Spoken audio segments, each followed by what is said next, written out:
En aquest videotutorial veurem com podem crear un formulari mitjançant el Google Docs.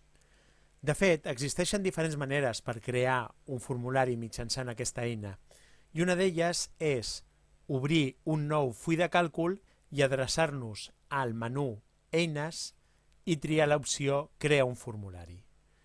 D'aquesta manera ens apareixerà al cap d'un moment un missatge en el qual ens indica que ja s'ha creat aquest formulari. De fet, un altre dels canvis que apareixen en el full de càlcul és que apareix un nou menú, concretament el menú formulari a través del qual podem modificar diferents aspectes d'aquest nou element que s'ha creat. Per tant, si fem clic al damunt de formulari, veiem que apareixen una sèrie d'opcions, com editar el formulari, enviar el formulari, ves al formulari actiu, etc. En aquest cas, el que volem fer és editar el formulari, per tant, seleccionem l'opció corresponent i ens apareix una altra interfície a través de la qual podem anar construint aquest formulari. Una de les primeres coses que podem fer és canviar el tema. Ens apareix a la banda esquerra tota una sèrie d'opcions, triem la que més ens agradi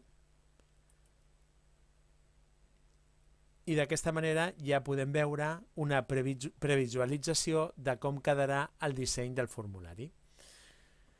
També podem indicar que ens mostri les respostes, en aquest cas encara no tenim cap resposta, i que ens mostri el formulari publicat. Tornem a la primera opció, a la d'editar les preguntes, i ja podem anar introduint els diferents elements del formulari. Primer de tot tenim una primera caixa en la qual podem establir diferents paràmetres del formulari, com per exemple si volem que ens mostri una barra de progrés de les preguntes que s'han anat responent.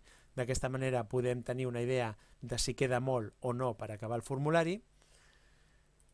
Si únicament volem permetre una resposta per persona, òbviament per controlar-ho la persona haurà de tenir un compte de Google Docs i identificar-se. I finalment podem establir que cada cop que s'obri el formulari les preguntes apareguin de forma barrejada.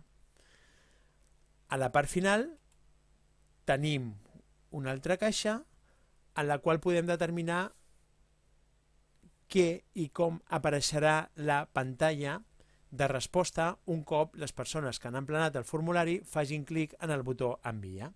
D'aquesta manera podem modificar el missatge que apareixerà.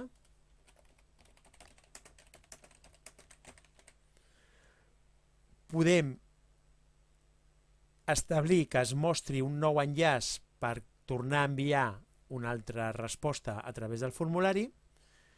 Podem establir que es mostri els resultats del formulari i podem establir que les persones que han emplenat el formulari puguin editar les respostes després d'haver-les enviat. Però, sens dubte, la part més important d'un qüestionari són les preguntes, i això ho trobem a la part central. De fet, ens apareix una pregunta tipus en la qual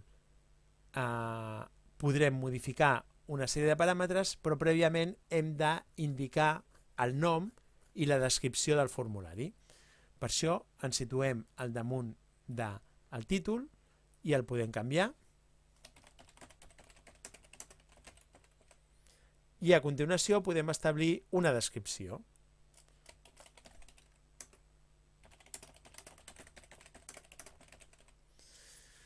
A partir d'aquí ja podem editar la primera pregunta.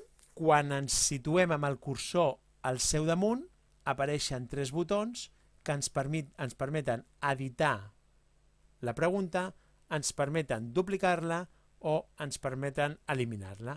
En aquest cas, el primer que farem serà editar-la. Veiem que també apareix un formulari en el qual podem indicar el títol de la pregunta, per exemple, nom. Podem afegir un text d'ajuda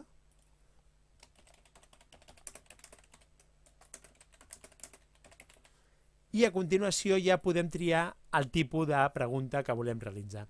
De fet, existeixen diferents preguntes. El text, que serveix per introduir text de no gaires caràcters, un text curt, el text de paràgraf, que permet introduir més text, un fragment de text més llarg. Selecció múltiple ens dona diferents opcions de les quals n'hem de triar únicament una. Quadre de verificació ens dona diferents opcions de les quals en podem triar diverses. Escollir d'una llista, per cada pregunta apareix un desplegable en el qual haurem de triar una opció.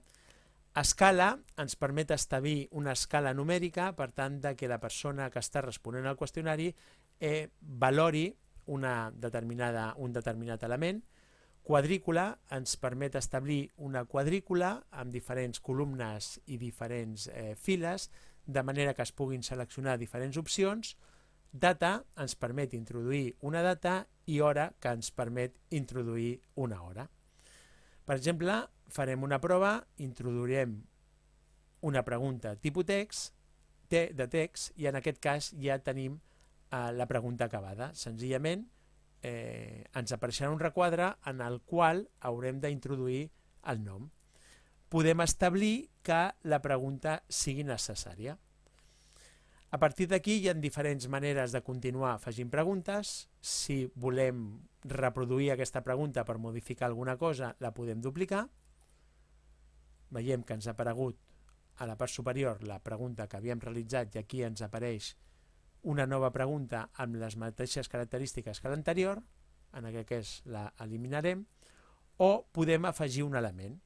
Podem afegir un tipus de pregunta o fins i tot altres elements, com per exemple una capçalera de secció per un grup de preguntes, un salt de pàgina. D'aquesta manera el formulari no estarà únicament en una sola pàgina, sinó que podrem anar saltant d'una pàgina a l'altra, una imatge o un vídeo. D'aquesta manera podrem introduir preguntes sobre aquests elements. En aquest cas veurem, per exemple, un altre tipus de pregunta, per exemple de selecció múltiple, en la qual establirem un nom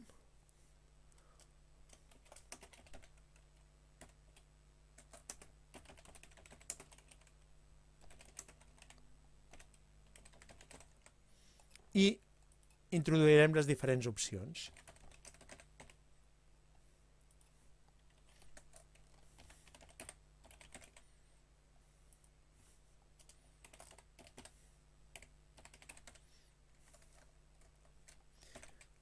A mesura que anem introduint les diferents opcions, ens va apareixent una nova casella per si volem utilitzar-la. Podem establir que la pregunta sigui necessària i, de fet, un altre element que podem establir és, si tenim diferents pàgines, que segons la resposta que haguem triat, el formulari ens faci passar a una determinada pàgina.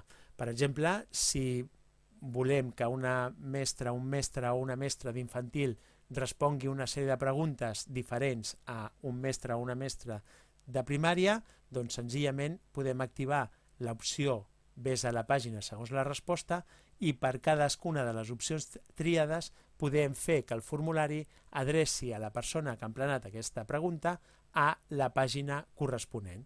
I per tant, a cadascuna d'aquestes pàgines farem les preguntes corresponent a l'opció que ha triat. En aquest cas desactivarem aquesta casella, farem fet i a partir d'aquí podem crear més preguntes. En aquest cas crearem un formulari sencer i veurem com són les diferents preguntes. Ara ja hem introduït totes les preguntes i podem accedir al formulari per veure com queda.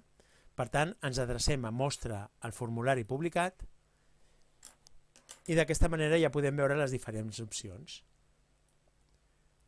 En aquest cas veiem que ens indica amb un asterisc de color vermell aquelles preguntes que són necessàries, és a dir, aquelles preguntes que hem d'emplenar necessàriament per continuar endavant.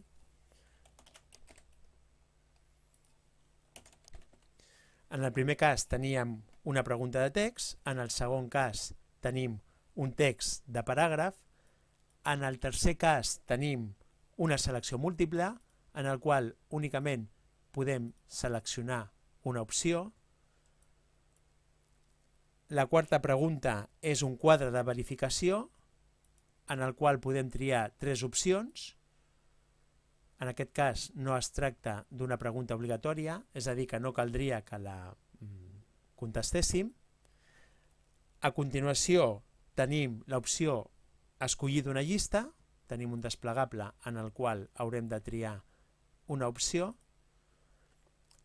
En el cinquè tenim una pregunta de tipus escala, en el qual hem d'establir 2 etiquetes i una escala i triar el valor que més ens convingui.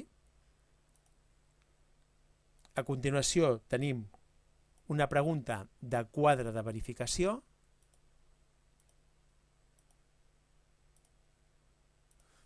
Aquí tenim la barra de progrés, que ens indica que ja hem completat el 50% del qüestionari. En aquest cas, de les 2 pàgines ja hem contestat la primera i en aquest punt havíem inclòs un salt de pàgina. Per tant, per continuar el qüestionari hem de passar a la pàgina següent. Fem clic a continuar i en aquest cas tenim una pregunta tipus dia i una pregunta tipus hora.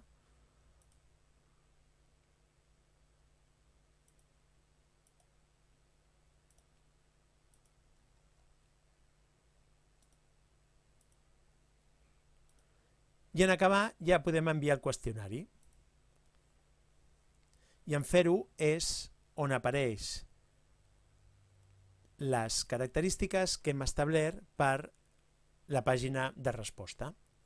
I això és tot.